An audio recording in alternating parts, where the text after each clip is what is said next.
نحمده ونستعينه ونستغفره ونعوذ بالله من شرور أنفسنا ومن سيئات أعمالنا من يهده الله فلا مضل له ومن يضلله فلا هادي له أشهد أن لا إله إلا الله وحده لا شريك له وأشهد أن محمدًا عبده ورسوله يا أيها الذين آمنوا اتقوا الله حق تقاته ولا تموتن إلا وأنتم مسلمون يا أيها الناس اتقوا ربكم الذي خلقكم من نفس واحدة وخلق منها زوجها وبث منهما رجالا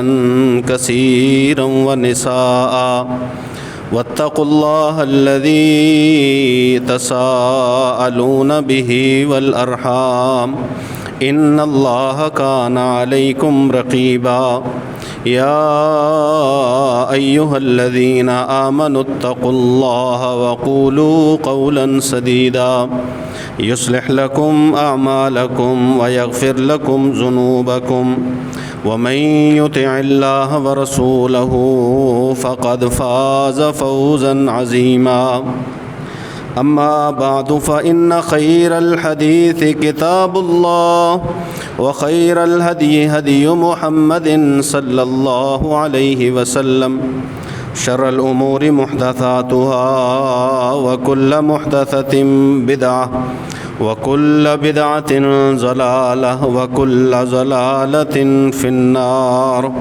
إن الله وملائكته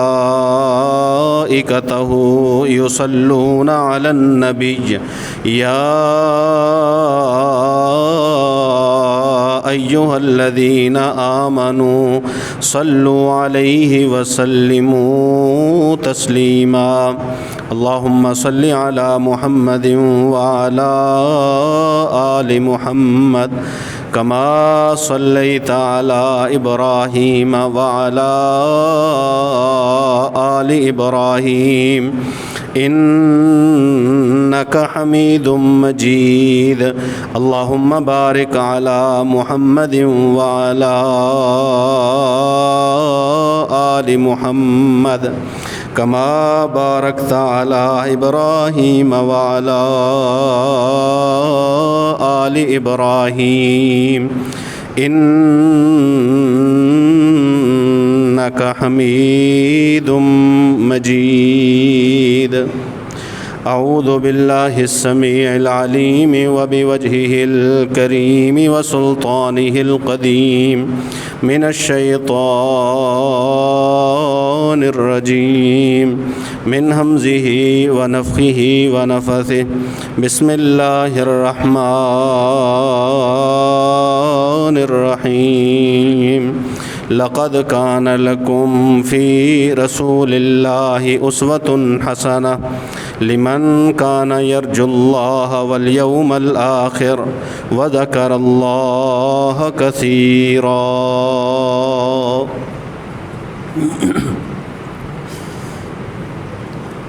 ہر ایک مسلمان کے لیے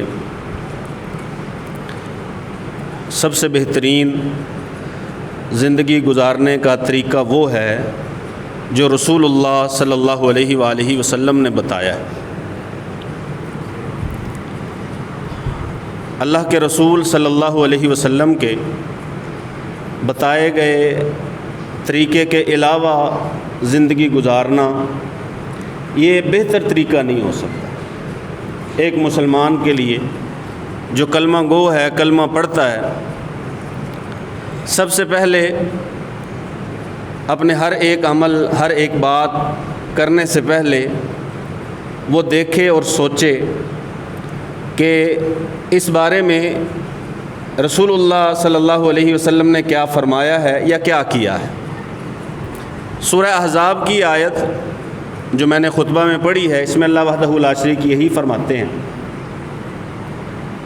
کہ سب سے بہترین طریقہ زندگی گزارنے کا وہ ہے جو رسول اللہ صلی اللہ علیہ وسلم نے بتایا یا جس طریقے کے مطابق رسول اللہ صلی اللہ علیہ وسلم نے زندگی گزاری۔ سورہ ممتحنہ میں اللہ وحدہ لا شریک حضرت ابراہیم علیہ السلام اور جو ابراہیم علیہ السلام کے ساتھ لوگ تھے جنہوں نے ان کا ساتھ دیا، ان کی زندگی کو بھی ہمارے لیے بہترین نمونہ قرار دیتے ہیں۔ قد کانت لکم اسوۃ حسنۃ فی ابراہیم والذین معہ، ان کی زندگی میں بہترین نمونہ ہے۔ اب ابراہیم علیہ السلام کے ساتھیوں والی زندگی، ابراہیم علیہ السلام والی زندگی یا رسول اللہ صلی اللہ علیہ وآلہ وسلم کی بتائی گئی اور گزاری گئی زندگی، قرآن مجید نے بالکل صاف لفظوں میں بتا دیا ہے سب سے بہترین طریقہ زندگی گزارنے کا یہ۔ اور یہ باتیں قرآن مجید ہمیں بتاتا ہے، جگہ جگہ نبیوں کے قصے بھی بیان کرتا ہے، نبیوں کے واقعات ہمیں بتلاتا ہے، نبیوں کے اوپر گزرنے والے حالات کے بارے میں ہمیں آگاہی دیتا ہے، اور ان سارے حالات کے مقابلے میں جو نبیوں اور رسولوں کا رد عمل رہا، تکلیف، شدت، مخالفت، دشمنی، اقدام قتل، ان ساری چیزوں کے مقابلے میں جو نبیوں کا کردار رہا وہ کیا رہا، یہ قرآن مجید ہمیں بتلاتا ہے۔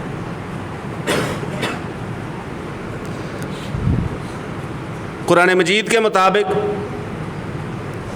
انبیاء اور رسل کی جو زندگی ہے، اس زندگی نے کبھی بھی کفر کے مقابلے میں جھکنا نہیں سکھایا۔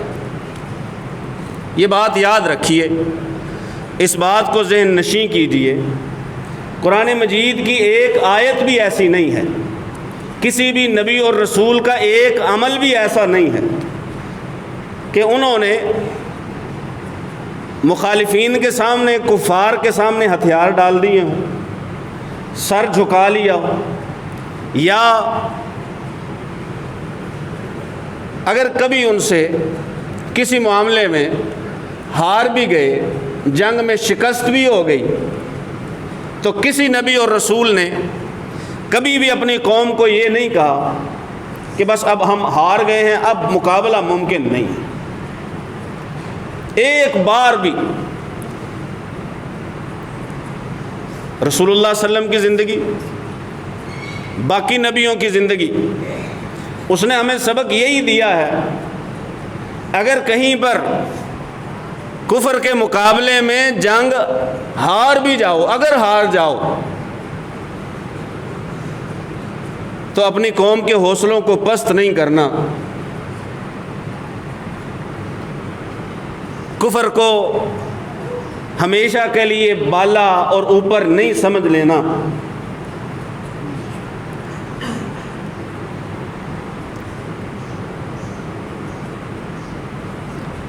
میرا بات کرنے کا مقصد یہ ہے کہ جو لوگ آج کل ہمیں بس اللہ نے ان کے ہاتھ میں مائک دے دیا ہے، وہ مائک کے آگے بیٹھے ہیں، ویڈیو بنا کے پھیلانے کا پلیٹ فارم ان کے پاس ہے، وہ اسے استعمال کر رہے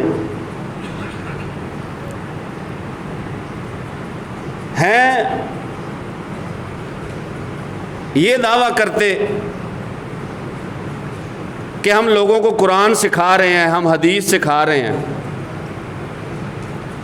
دعویٰ یہ ہے، مائک ہے، کیمرہ ہے، اور اس کو پھیلانے کا ذریعہ ہے۔ دعویٰ کیا ہے کہ ہم لوگوں کو قرآن سکھاتے ہیں، ہم لوگوں کو رسول اللہ صلی اللہ علیہ وسلم کی سنت سکھاتے ہیں، ہم لوگوں کو رسول اللہ صلی اللہ علیہ وسلم کی حدیث بتلاتے ہیں۔ دعویٰ یہ ہے، قرآن مجید کی کسی ایک بھی آیت میں مسلمانوں کو بزدلی کی تعلیم نہیں دی گئی، قرآن مجید کی کسی ایک بھی آیت نے مسلمانوں کے حوصلوں کو پست نہیں کیا، کوئی ایک آیت ایسی نہیں، کسی آیت کا ایک ٹکڑا ایسا نہیں ہے قرآن تو نہیں یہ کام کرتا کہ مسلمانوں کے حوصلوں کو پست کرے یا مسلمانوں کے سامنے وہ بیان دلوائے جو بزدلوں کے بیان ہوتے ہیں۔ قرآن مجید ایسا نہیں کہتا۔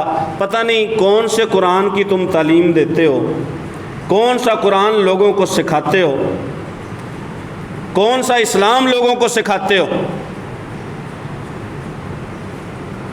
زبان وہ بول رہے ہیں جو کفر بول رہا ہے، بیانیہ وہی جو کافروں کا ہے، مسلمان مخالف لوگوں اور حکمرانوں کا ہے۔ دعویٰ کیا ہے کہ ہم لوگوں کو قرآن سکھاتے ہیں۔ پورا جو سکھاتا ہے ظاہر ہے اس نے پورا قرآن تو پڑھا ہوگا۔ قرآن مجید کی کس آیت سے یا آیت کے کسی ایک ٹکڑے سے یا قرآن مجید کی کسی ایک آیت کے مفہوم سے انہوں نے یہ بات خود بخود اخذ کر لی ہے کہ دیکھو جی اب ان سے مقابلہ ممکن نہیں ہے، سکھا قرآن رہے ہیں۔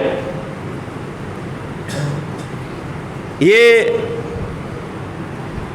ہماری نئی نسل میں، نوجوان نسل میں بزدلی باقاعدہ انجیکٹ کر رہے ہیں، ٹیکہ لگا رہے ہیں بزدلی کا۔ کافر کفر اس کا نظام، پہلے ہمیں اس نظام کی خوبیاں بتلاتے ہیں۔ بڑا اچھا نظام ہے جی، امریکہ کا بڑا اچھا نظام ہے،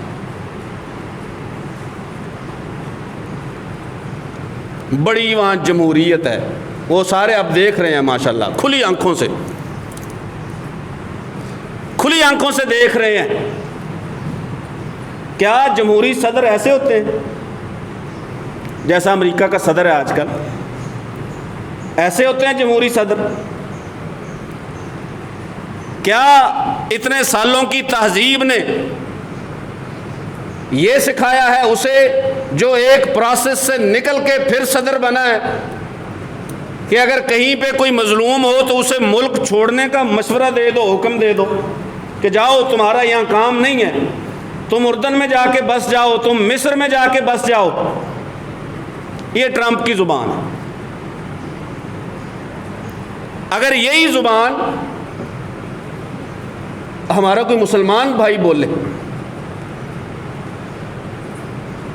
ایک نے کہہ دیا کہ میرے مذمت کرنے یا نہ کرنے سے کیا، اسرائیل کی مذمت میں کروں یا نہ کروں، اس سے کیا ہوگا؟ او بھائی یہ مائک آگے کیوں ہے، کیمرے کے آگے کیوں بیٹھے ہو؟ اگر آپ کے کچھ کہنے سے یا نہ کہنے سے کوئی فرق ہی نہیں پڑتا۔ دعویٰ یہ ہے کہ ہماری وجہ سے بڑے لوگ جو ہیں نا وہ سیکھتے ہیں، سمجھ، یہ دعویٰ ہے۔ ادھر سمجھتے ہیں کہ ہمارے کہنے سے فرق پڑتا ہے، مظلوم مسلمانوں کی باری آتی ہے تو کہتے ہیں مذمت کرنے یا نہ کرنے سے کیا فرق پڑ جائے گا۔ ایک امریکہ میں بیٹھا ہے، دوسرا پاکستان میں بیٹھا ہے، وہ کہتا ہے میرا بھی موقف وہی ہے جو وہ ان صاحب کا ہے، اس کا بھی شاید وہیں جانے کا ارادہ ہو۔ ایک تو بیٹھا ہی امریکہ میں ہے، ایک یہاں ہے، ہو سکتا ہے اس کا بھی ارادہ ہو جانے کا، کیونکہ ایسے لوگ ایسے بیانات دے کے ان بیانات کا جو رد عمل آتا ہے، ری ایکشن ہوتا ہے، وہ اسے دلیل بنا کے کہتے ہیں امریکہ کو، یورپ کو دیکھیں جی ہمیں بڑا خطرہ ہے۔ جیسے لبرل ہیں، ملحد لوگ ہیں، وہ اسلام کے خلاف، مسلمانوں کے خلاف، اسلامی شاعر کے خلاف بیانات دیتے ہیں، سوشل میڈیا پہ پوسٹیں لگاتے ہیں، ویڈیو بیان دیتے ہیں، پھر جب کسی طرف سے دھمکایا جاتا ہے تو پھر وہ امریکہ یورپ کا کہتے ہیں دیکھیں جی ہمیں جو ہے نا وہ ہمیں دھمکی دی جا رہی ہے، اس لیے ہمیں اپنے ہاں پناہ دے دو۔ ہو سکتا ہے ان کا ارادہ ہو، ان صاحب کا بھی وہاں کہنے لگے میرا بھی وہی موقف ہے جو ان جناب کا موقف ہے۔ اگلی بات سنو، آگے کہتا ہے کہ پہلے میرا بھی یہ ارادہ تھا کہ حل جو ہے وہ دو الگ الگ ملک ہیں، انہیں تسلیم کیا جائے، یہ حل ہے۔ کہتا میرا بھی پہلے یہی تھا موقف، لیکن اب میرا موقف یہ ہے کہ نہیں، فلسطینیوں کو وہاں سے چلے جانا چاہیے۔ میں نے سورہ احزاب کی آیت پڑھی، سورہ ممتحنہ کی آیتیں پڑھی، انبیاء اور رسل کے قرآن مجید میں جتنے قصے بیان ہوئے ہیں ان سب کا سرسری تذکرہ کیا۔ دعویٰ یہ ہے کہ ہم لوگوں کو سکھا رہے ہیں سنت اور قرآن۔ دعویٰ گامدی صاحب کا بھی یہی ہے کہ میں قرآن سکھا رہا ہوں۔ دعویٰ محمد علی مرزا جیلم والے کا بھی یہی ہے کہ میں قرآن اور حدیث سنا رہا ہوں، اور بیان ان کے یہ ہیں۔ اگر ان کے یہ بیان نہ ہو، میری وہ سزا جو چور کی سزا، یہ ان کے بیانات ہیں۔ سکھا کے آ رہے ہیں قرآن۔ قرآن کی کون سی آیت آپ کو یہ سبق دیتی ہے کہ مسلمانوں کے حوصلوں کو توڑ دو؟ یا کون سی آیت یہ سبق دیتی ہے کہ جو زبان کفر کی ہے وہی زبان تمہاری ہونی چاہیے؟ یا رسول اللہ صلی اللہ علیہ وآلہ وسلم کی کون سی حدیث ایسی ہے، کون سا عمل ایسا ہے کہ جسے آپ دیکھ کے لوگوں کے سامنے بیان کرے ہو کہ یوں کرنا چاہیے کسی ایک موقع پہ؟ قرآن تو کفر کی بولی بولنے سے منع کرتا ہے، وہ تو کفر کی تعریف سے منع کرتا ہے، وہ کفر کا ساتھ دینے سے منع کرتا ہے۔ اللہ وحدہ لا شریک فرماتے ہیں جو ان کا ساتھ دے گا یا ان سے دوستی رکھے گا وہ انہی میں سے ہے۔ قرآن تو یہ کہتا ہے۔ بزدلی کا درس قرآن نہیں دیتا۔ اور رہی زندگی رسول اللہ صلی اللہ علیہ وآلہ وسلم کی، تو آپ نے اپنے عمل سے ثابت کیا ہے کہ اللہ کے جو نبی ہوتے ہیں اور نبیوں کے جو ساتھی ہوتے ہیں وہ جنگوں میں اور مشکلات میں میدان چھوڑ کے بھاگا نہیں کرتے۔ آپ غزوہ حنین پڑھیں، ایمان تازہ ہو جائے۔ ہماری تاریخ یہ ہے، ایک شجاعتوں کی، جرتوں کی داستان ہے۔ وہ بدر میں ہو، وہ احد میں ہو، وہ حنین میں ہو، وہ خندق میں ہو، وہ خیبر میں ہو، وہ فتح مکہ ہو، یا دوسری چھوٹی بڑی جنگیں ہوں۔ ہماری تو تاریخ جرت کی ہے، شجاعت کی ہے۔ بزدلوں کا ہماری تاریخ میں حصہ ہے ہی نہیں۔ حضرت حسین رضی اللہ تعالیٰ عنہ کی تعریف کیوں کی جاتی ہے؟ ان کی جرت کی وجہ سے، ان کی استقامت کی وجہ سے، اپنے موقف سے پیچھے نہ ہٹنے کی وجہ سے۔ یہ نبیوں کا، صحابہ کا طریقہ کار تو یہ رہا۔ غزوہ حنین کی بات چل رہی، اچانک دونوں طرف سے حملہ ہوا، تیروں کی بوچھاڑ ہوئی۔ پہلے ہی وہ تیار تھے کہ لشکر آ رہا ہے مسلمانوں کا، بس دونوں طرف سے جو ہے نا وہ تیر ہی تیر برسانے۔ قدم اکھڑے، صفیں بکھری، رسول اللہ صلی اللہ علیہ وسلم ہے گھوڑے پہ سوار، حضرت علی المرتضیٰ رضی اللہ تعالیٰ نے گھوڑے کی رکاب تھامے ہوئے میدان میں، اور اعلان کیا ہے؟ انا النبی لا کذب، انا ابن عبد المطلب، میں نبی ہوں، جھوٹا نبی نہیں، جھوٹ نہیں بولتا، جھوٹ نہیں بولتا۔ اور دوسری بات، خاندانی آدمی ہوں، بزدلی کا درس دیتا، نہ بزدلی دکھائی ہے نہ بزدلی کا درس دیتا ہوں۔ انا ابن عبد المطلب، عبد المطلب کی اولاد ہوں، نہ میرا باپ ڈرا ہے، نہ میرا دادا ڈرا ہے، نہ اس سے اوپر کوئی ڈرا ہے۔ تاریخ ہماری یہ ہے۔ نحن الذین بایعوا محمدا علی الجہاد ما بقینا ابدا۔ صحابہ شعر پڑھا کرتے تھے، ہم تو وہ لوگ ہیں جنہوں نے رسول اللہ صلی اللہ علیہ وسلم کے ہاتھ پہ ہاتھ رکھ کے کہا ہے کہ اللہ کے پیغمبر لڑیں گے، کب تک؟ ما بقینا ابدا، جب تک جان باقی ہے، نسوں میں خون باقی ہے، جب تک سانس باقی ہے لڑیں گے، اس وقت تک لڑیں گے، ہاتھ میں ہاتھ رکھ کے رسول اللہ صلی اللہ علیہ وسلم کے ہم نے تو یہ عہد کیا ہوا ہے، یہ ہماری تاریخ ہے۔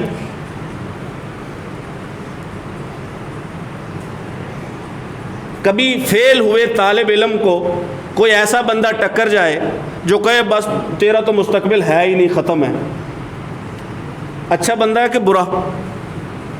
برا آدمی ہے۔ اور اگر بندہ ایسا ٹکر جائے، وہ تھپکی دے، اس کی پیٹھ تھپ تھپائے اور کہے کوئی بات نہیں، 1 سال کی بات ہے، چند ماہ کی بات ہے، یہ اب کی بار رہ گیا تو اگلی بار نکل جائے گا، تو جائے گا آگے، یہ ہے بندہ۔ ایسے لوگ چاہیے۔ عین جنگوں کے موقع پر، عین ڈٹ جانے کے موقعوں پر، عین کفر کی آنکھوں میں آنکھ ڈال کے بات کرنے کے موقعوں پر مسلمانوں میں اگر کسی نے بزدلی پھیلائی ہے تو وہ منافق تھے۔ لو خرجوا فیکم ما زادوکم الا خبالا۔ غزوہ تبوک میں جانے سے پہلے کچھ لوگوں نے اجازت مانگی، اجازت دیں اجازت دیں، رسول اللہ صلی اللہ علیہ وسلم نے اجازت دے دی۔ اللہ وحدہ لا شریک نے پتہ کیا فرمایا؟ وہ اچھا ہوا آپ کے ساتھ آئے نہیں ہیں، اگر آ جاتے نا، ما زادوکم الا خبالا، ہر وقت تمہیں نا یہی کہہ کے پریشان کیے رکھتے، مارے جاؤ گے بچو گے نہیں، سفر اتنا لمبا ہے، تھک ہار کے جاؤ گے، وہاں جا کے لڑو گے کیا، کرو گے کیا؟ وَلَا أَوْزَعُوا خِلَالَكُمْ يَبْغُونَكُمُ الْفِتْنَةَ۔ بس یہ جو 2 صاحب جن کے میں نے نام لیے ہیں، آپ اس آیت کی روشنی میں انہیں دیکھ لو، یا ان جیسے دوسروں کو، یہ 2 مقصود نہیں ہیں، ان جیسے دوسرے جو ایسے موقع کے اوپر زبانیں کفر بولتے ہیں، ان سب پہ اس آیت کو ذرا ترجمہ، صاف صاف ترجمہ، اگر وہ تمہارے ساتھ نکلتے، تمہیں بزدلی میں بڑھا دیتے اور تمہاری خالی جگہوں میں تمہارے درمیان میں گھس جاتے، یبغونکم الفتنہ، وہ چاہتے کہ تم آپس میں فتنے میں پڑے رہو، فرقہ فرقہ کھیلتے رہیں گے اور کام کریں گے، فرقہ فرقہ کھیلنا، اوس و خزرج کو ایک دوسرے کے خلاف بھڑکانا، قوموں مہاجرین و انصار کو ایک دوسرے کے خلاف بھڑکانا، اور لڑنے کا ٹائم آئے تو بزدلی کی باتیں کرنا۔ قرآن کہتا ہے، سورہ توبہ کہتی ہے، منافقوں کا کام تھا، مسلمانوں کا، مومنوں کا کام مومنوں کا نہیں ہے۔ بزدلی دکھا جانا مومنوں کا کام۔ جنگ بدر تو اچانک لڑنی پڑی نا، اچانک، کوئی تیاری نہیں تھی، نہتے تھے۔ رسول اللہ صلی اللہ علیہ وسلم نے جب مشورہ لیا، ہاں بھی کیا کرنا چاہیے، کسی ایک صحابی کا نام بتاؤ جس نے کہا ہو کہ ہم سے تو لڑا نہیں جائے۔ یہ تو کہا ہے کہ اے اللہ کے پیغمبر، ہم موسیٰ کے ساتھیوں کی طرح نہیں ہیں جو کہیں گے محمد لڑے اور اس کا رب جا کے لڑے، ہم یہاں پہ بیٹھے ہیں، ہم وہ بات نہیں کریں گے، ہم تو آپ کے اشاروں پہ لڑیں گے، کٹیں گے، مریں گے، ماریں گے، جو آپ کا حکم ہوگا وہ کریں گے۔ یہ ہے مسلمان، انہی کے لیے آیت ہے لَقَدْ كَانَ لَكُمْ فِي رَسُولِ اللَّهِ أُسْوَةٌ حَسَنَةٌ، انہی کے لیے آیت ہے کہ اللہ کے رسول صلی اللہ علیہ وسلم کی زندگی تمہارے لیے بہترین نمونہ۔ باقی معاملات میں اللہ کے رسول کی زندگی کو نمونہ بتانے والوں، جنگ اور جہاد میں بھی رسول اللہ صلی اللہ علیہ وسلم کی زندگی کو بتاؤ، بیان کرو۔ مسلمانوں کا یہ عمل نہیں ہوتا، مسلم حکمرانوں کا یہ کام نہیں ہوتا کہ بزدلی دکھائیں یا کفر سے ڈر کے بیٹھ جائیں۔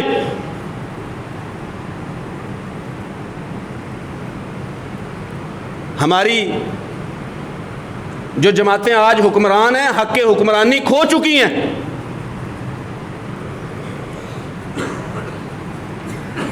اگر یہ فلسطین کے حق میں نہیں بولتے، امریکی صدر کے بیان کی مذمت نہیں کر سکتے، اس کو مسترد نہیں کر سکتے، مسلمانوں کے بارے میں ان کی زبانوں کے ان کے بیانوں کے مقابلے میں بیان نہیں دے سکتے، آج جو وقت جہاد ہے اس وقت میں دبک کر بیٹھ جاتے ہیں، ہمارے سپہ سالار بھی اور ہماری حکومتیں بھی نہیں سپہ سالاری کا حق. ایسا سپہ سالار ہوتا ہے، ایسی حکومتیں ہوتی ہیں. اور ہم کیا خیال ہے ایسے لوگوں کو ووٹ دیتے ہیں.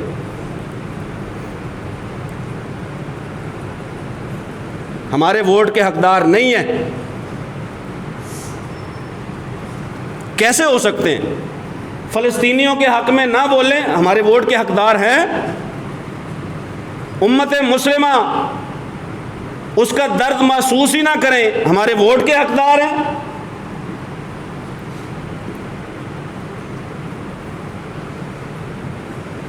جو ہمارا کرنے کا کام ہے وہ یہ ہے کہ ان تک اس آواز کو صاف صاف پہنچا دیں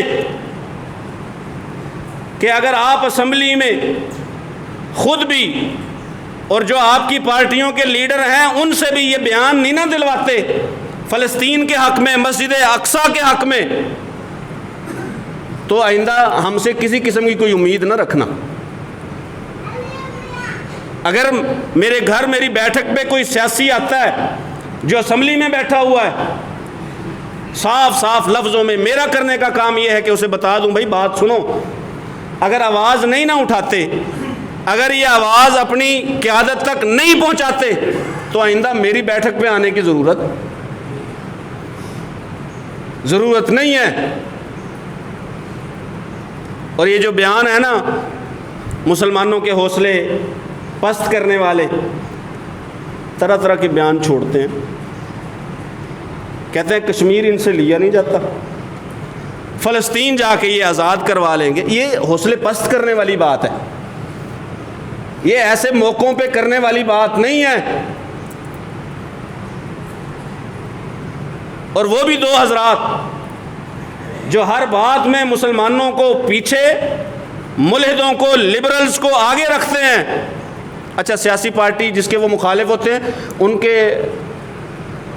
سارے لوگوں کے خلاف ایک ایک کر کے یہ بیان ان کو دینے آتے ہیں.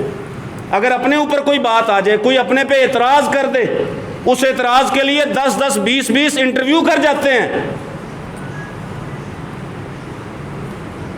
فلسطین کے لیے بات وہ نہیں ہے. اپنی عزت نفس سے زیادہ،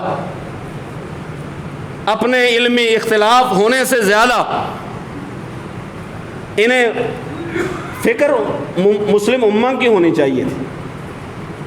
میں نے پچھلے جمعہ میں بات کی تھی، اگر کوئی اس وقت پوری امت مسلمہ کی بات نہیں کرتا، اپنی پارٹی کو، اپنے دھڑے کو، اپنی جو حیثیت ہے، ایک بندہ ہے اس نے بیان دے دیا، اب غلطی بندے سے ہو جاتی ہے، بندہ بعد میں مان جائے، نہیں، اس جھوٹ کو چھپانے کے لیے 100 جھوٹ مزید بول لیں گے لیکن اس بات سے پیچھے نہیں ہٹیں گے، کیونکہ انہیں اپنی عزت نفس پیاری ہے، اپنا بیان پیارا ہے کہ ہمیں اپنا بیان واپس نہ لینا پڑے. اگر کسی کو اپنی پارٹی پیاری ہے، اگر کسی کو اپنی سیاست پیاری ہے، امت مسلمہ کا فکر نہیں ہے، کسی کو اپنا آپ پیارا ہے، کسی کو اپنے دیکھنے والے جو ہیں وہ پیارے ہیں کہ کہیں وہ نہ چھوڑ جائیں، وہ میری حیثیت برقرار رہے، تو یاد رکھے وہ امت مسلمہ کا غدار ہے.